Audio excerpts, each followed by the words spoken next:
स्वामी समर्थ। नमस्कार मंडळी, स्वागत आहे तुमचे माझ्या यूट्यूब चॅनलवरती। हिंदू धर्मातील सर्वात मोठा सण म्हणजे दिवाळीचा सण। हा आपल्या सर्वांसाठीच खूप खास आणि अतिशय महत्त्वाचा असतो।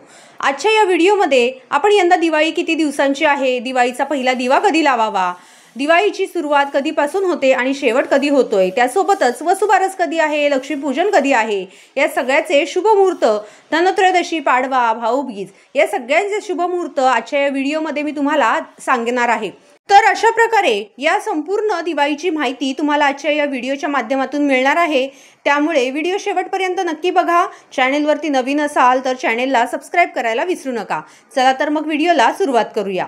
यावर्षी म्हणजे 2025 मध्ये दिवाळीचा सण हा ऑक्टोबर महिन्यामध्ये साजरा केला जाणार आहे। 6 दिवस चालणाऱ्या या सणाची सुरुवात वसुबारसेच्या दिवशी होते आणि शेवट हा भाऊबीजेने होतो। यावर्षी वसुबारस आणि रमा एकादशी एकाच दिवशी आलेल्या आहेत। तारीख आहे 17 ऑक्टोबर 2025, वार आहे शुक्रवार, तर भाऊबीज 23 ऑक्टोबर 2025 रोजी गुरुवारच्या दिवशी आलेली आहे। लक्ष्मीपूजन हा दिवाळीच्या सणातील अतिशय महत्त्वाचा दिवस असतो। यावर्षी 21 ऑक्टोबर 2025 रोजी मंगळवारच्या दिवशी लक्ष्मीपूजन आलेलं आहे। तर वसुबारस या दिवसापासूनच खरी दिवाळीची सुरुवात जी आहे ती होत असते। म्हणजे या दिवशीच दिवाळीचा पहिला दिवा जो असतो तो लावला जातो आणि या दिवसापासूनच घराच्या बाहेर आकाशकंदील लावला जातो, बाहेर आपण पणत्या लावतो। तर यावर्षी वसुबारस ही शुक्रवारी 17 ऑक्टोबर 2025 रोजी आलेली आहे। या दिवशी गायीची तिच्या वासरासह पूजा केली जाते किंवा ज्यांच्याकडे गाय वासरू नाही त्यांनी गोशाळेमध्ये किंवा आपल्या इथे आपणास कुठे गोठा असेल तर तिथे जाऊन गाय वासराची पूजा करावी। नसेल तर तुम्ही घरीच रांगोळीने चित्र काढून पूजा करू शकता किंवा मूर्ती असते गाय वासराची तर त्याची पूजा देखील करू शकता। आपल्या भारतीय संस्कृतीमध्ये गायीला मातेचा दर्जा देण्यात आलेला आहे, त्यामुळे आपण गायीला गोमाता असे म्हणतो। आपल्या मुलाबाळांना चांगलं आरोग्य मिळावं, घरात भरपूर सुख संपत्ती समृद्धी यावी यासाठी प्रत्येक घरातील स्त्रीने वसुबारसेची पूजा नक्की आवर्जून करायची आहे। या दिवशी खरं तर जिवंत गाय वासराची पूजा करणं खूप पुण्याचं काम आहे। पण आपल्याकडे नसेलच तर कुठे जवळपास गाई वासरू तर तुम्ही मूर्तीच्या स्वरूपामध्ये किंवा चित्र काढून पूजा करू शकता। तर ही वसुबारसेची पूजा साधारण सायंकाळी केली जाते, म्हणजे दिवे लागणीच्या वेळेला, म्हणजे तुम्ही सायंकाळी 5:30 ते 6:30 या वेळामध्ये तुम्ही ही वसुबारसेची पूजा करू शकता किंवा जास्तीत जास्त 7 वाजेपर्यंत तुम्ही वसुबारसेची ही पूजा करू शकता, हे लक्षात ठेवा। तसेच आपल्याला 17 ऑक्टोबर 2025 या दिवशी शुक्रवारच्या दिवशी रमा एकादशी सुद्धा व्रत करायचं आहे। त्यानंतर बघा, वसुबारस झाली की त्याच्या लगेचच दुसऱ्या दिवशी म्हणजे शनिवारी 18 ऑक्टोबर 2025 रोजी धनतेरस किंवा धनत्रयोदशी आलेली आहे। धनत्रयोदशी म्हणजे अश्विन महिन्यातल्या कृष्ण पक्षातील 13वी तिथी मानली जाते। या दिवशी 13 या संख्येला ना अतिशय महत्त्व असतं। आपण जी काही धनत्रयोदशीची पूजा मांडलेली आहे तर या पूजेमध्ये मांडलेल्या देवी देवतांना आपण 13 दिव्यांनी ओवाळायचं असतं। या दिवशी माता लक्ष्मीची पूजा केली जाते। त्याबरोबरच या दिवशी सोने, चांदी, भांडी यासारख्या नवीन वस्तू खरेदी करणे अतिशय शुभ मानले जाते। धनत्रयोदशीच्या दिवशी अशा मौल्यवान धातूंची खरेदी केली तर वर्षभर आपल्या घरामध्ये सुख संपत्ती आणि समृद्धी नांदते अशी मान्यता आहे। या दिवशी वैद्य लोक खास करून धन्वंतरी देवाची पूजा करतात, पण सर्वांनीच या दिवशी धनत्रयोदशीची पूजा नक्की करावी, कारण धन्वंतरी देव ही आरोग्याची देवता आहे आणि आपल्याला चांगलं आरोग्य लाभावं यासाठी आपण धन्वंतरीची पूजा या दिवशी करत असतो। धन्वंतरी ही आयुर्वेदाची देवता आहे, त्यामुळे आपल्या घरामध्ये जे काही आयुर्वेदिक पदार्थ असतात, हळकुंड, लवंग, तुळस, दालचिनी, जसे की आपण आयुर्वेदिक औषध तयार करण्यासाठी वापरतो त्या वनस्पतीची देखील या दिवशी पूजा केली जाते। तसेच या दिवशी धनाची म्हणजे पैशाची पूजा केली जाते आणि नैवेद्य म्हणून धने आणि गूळ ठेवला जातो। बघा, धनत्रयोदशीच्या दिवशी घरातील धनाची म्हणजे पैशांची पूजा, धान्यांची पूजा केली जाते। तसेच धनत्रयोदशीला कोणत्या वस्तू आपण घेतल्या पाहिजे याचा डिटेल व्हिडिओ मी आपल्या चॅनलवरती अपलोड केलेला आहे, तुम्हाला तो तिथे पाहायला मिळेल। तर बघा, शनिवारी 18 ऑक्टोबरला धनत्रयोदशी आहे आणि या दिवशी सकाळी 8 वाजल्यापासून ते 9:30 वाजेपर्यंत शुभमुहूर्त आणि दुपारी 1:50 पासून ते सायंकाळी 4:45 वाजेपर्यंत लाभ आणि अमृत मुहूर्त आहे आणि त्यानंतर सायंकाळी 6:15 ते 7:45 वाजेपर्यंत लाभ आणि रात्री 9:15 ते उत्तर रात्री 12:30 वाजेपर्यंत शुभ आणि अमृत मुहूर्त असल्याने या शुभ काळामध्ये तुम्ही भांड्यांची किंवा इतर वस्तूंची खरेदी अवश्य करू शकता। या शुभ मुहूर्तावरती आपण धनत्रयोदशीच्या दिवशी सायंकाळी 7:16 पासून ते 8:20 पर्यंत कधीही आपण पूजा करू शकतो आणि हो, या दिवशी यमदीपन देखील केले जाते। संपूर्ण वर्षामध्ये एक दिवस असा असतो की ज्या दिवशी यमराजाची पूजा केली जाते आणि दिवाळीतील हा दिवस यमदीपदान म्हणून ओळखला जातो। या दिवशी यमदेवाला एक दिवा दान केला जातो। अकाली मृत्यूची भीती नाहीशी करण्यासाठी ही पूजा केली जाते। धनत्रयोदशीच्या दिवशी यमाला प्रसन्न करण्यासाठी एक दिवा लावला जातो आणि या दिव्याचा अर्थ म्हणजे आपण यमदेवांना साक्षात प्रसन्न करत असतो आणि आपल्या कुटुंबामध्ये कोणालाही अकाली अपघाती मृत्यू होऊ नये म्हणून यामध्ये यमदेवांना प्रार्थना केली जाते आणि एक मंत्र पण म्हणायचा आहे। तर याचा डिटेल व्हिडिओ मी आपल्या चॅनेलवरती अपलोड करणार आहे। याचाच नाही तर दिवाळीच्या सगळ्या पूजेचा व्हिडिओ मी आपल्या चॅनेलवरती अपलोड करणार आहे। त्यासाठी चॅनेलला सबस्क्राइब करून ठेवा, त्याच्यामध्ये तुम्हाला डिटेल माहिती मिळेल। तर शनिवारी 18 ऑक्टोबरला धनत्रयोदशी आणि यामध्ये यमदीपदान होऊन जातं। त्यानंतर 19 ऑक्टोबरचा दिवस सोडला की सोमवारी 20 ऑक्टोबरला नरक चतुर्दशी आहे। या दिवशी अभ्यंग स्नान केले जाते आणि या दिवशी अभ्यंग स्नानाला खरंच खूप महत्त्व आहे। अभ्यंग स्नान म्हणजे अंगाला सुगंधी उठणे लावून शरीराने मनाची शुद्धी केली जाते। या नरक चतुर्दशीच्या दिवशी सर्वांनी न चुकता अभ्यंग स्नान करावे। या दिवसाला पहिली अंघोळ असं का म्हणतात बरं? परंपरेनुसार नरक चतुर्दशीला पहाटे अभ्यंग स्नान करण्याची प्रथा आहे।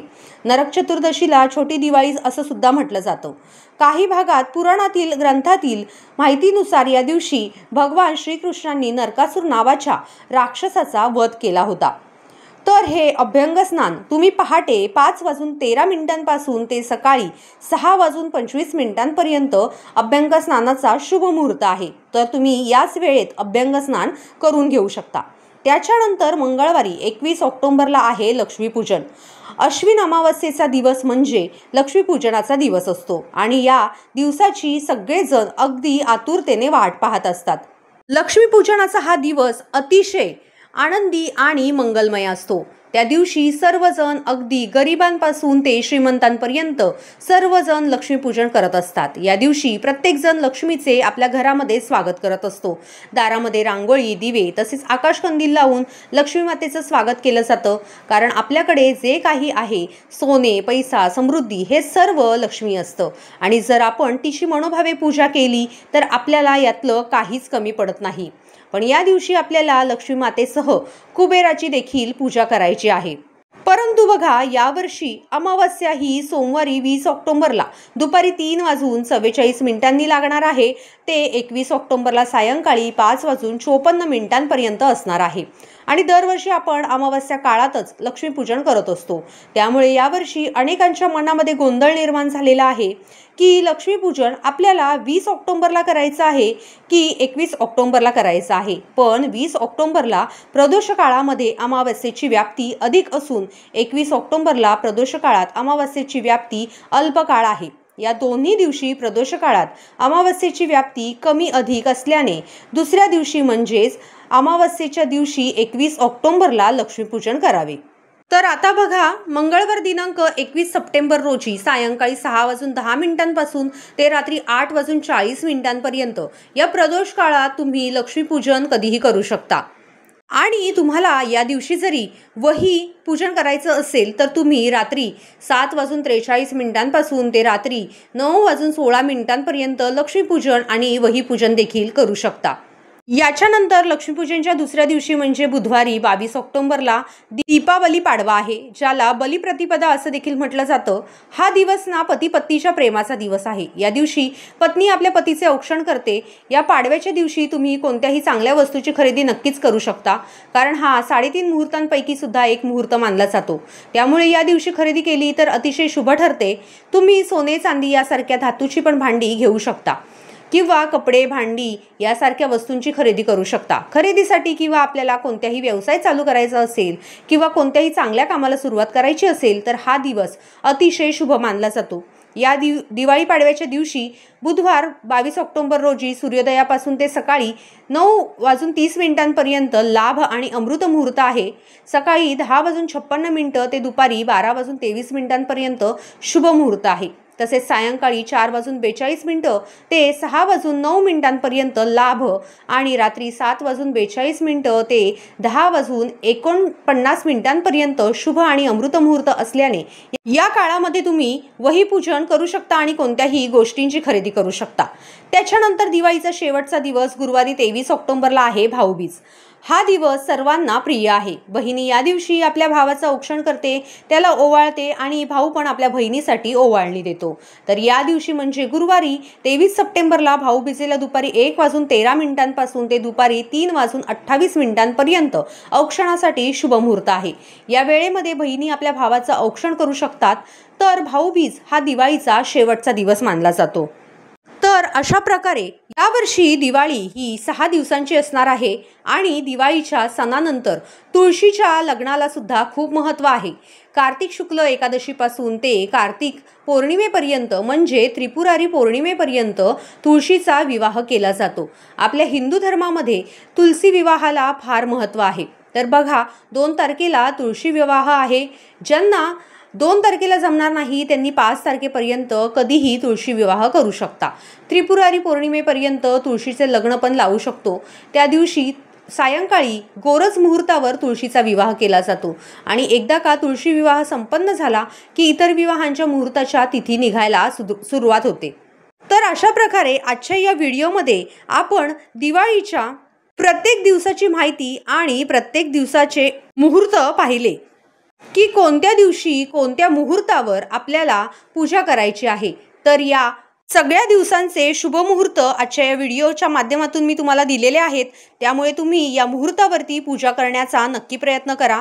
तर आजचा हा व्हिडिओ तुम्हाला आवडला असेल तर व्हिडिओला नक्की लाईक करा। जास्तीत जास्त लोकांपर्यंत हा व्हिडिओ शेअर करायला अजिबात विसरू नका। चॅनेलवर नवीन असाल तर चॅनेलला नक्की सबस्क्राईब करा। व्हिडिओ शेवटपर्यंत पाहिल्याबद्दल अगदी मनापासून आभारी आहे। धन्यवाद। श्री स्वामी समर्थ।